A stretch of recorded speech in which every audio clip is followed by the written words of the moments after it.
Hello అండి. Good morning. ఏంటి తిరగలి ముందర వేసుకొని కూర్చున్నాను చూస్తున్నారా? మినుములు విసురుతానండి. విసురురాయి అంటారుగా, తిరగలి విసురురాయి అని.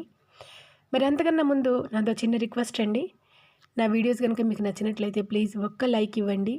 అలాగే ఛానల్ని ఫస్ట్ టైం విజిట్ చేస్తున్నట్లయితే ఛానల్ని సబ్స్క్రైబ్ చేసుకోమని నా సైడ్ నుంచి చిన్న రిక్వెస్ట్ అండి.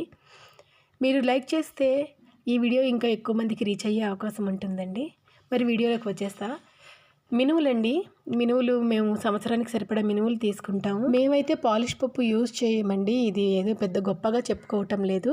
సంవత్సరానికి సరిపడా మినుములు తీసుకుని ఆ మినుములు సంవత్సరం పాటు పురుగు పట్టకుండా స్టోర్ చేసుకుంటామండి. ఆ మినుముల్ని మేము కావలసినప్పుడల్లా ఇలా కొంచెం కొంచెం తీసుకుని విసురురాయిలో మినుములు పప్పు చేసుకొని ఆ పప్పుతో మేము morning breakfast items idli, dosa అట్లాంటివి తయారు చేసుకుంటూ ఉంటానండి.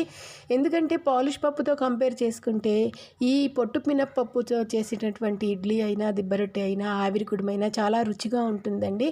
అండ్ దట్టు ఇంకొకటి ఏంటంటే ఫిజికల్ ఎక్సర్సైజ్ కూడా మన ఒంటికి మంచిదండి. నిజం చెప్పండి, ఇప్పుడు మనం తింటున్న తిళ్ళలో ఏమైనా రుచి ఉందండి?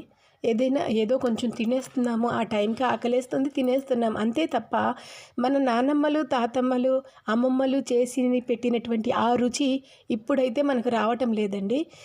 అందుకని నేనైతే పాతకాలపు పద్ధతినే ఇప్పటి వరకు కూడాను నేను అవలంబిస్తూ ఉంటానండి. రుబ్బురోలు, తిరగలి ఇట్లాంటివి మా ఇంట్లో నేను ఎక్కువగా యూజ్ చేస్తూ ఉంటాను. ఇది మన ఆరోగ్యానికి కూడా ఒక విధంగా ఫిజికల్ ఎక్సర్సైజ్లా పనిచేస్తుందండి.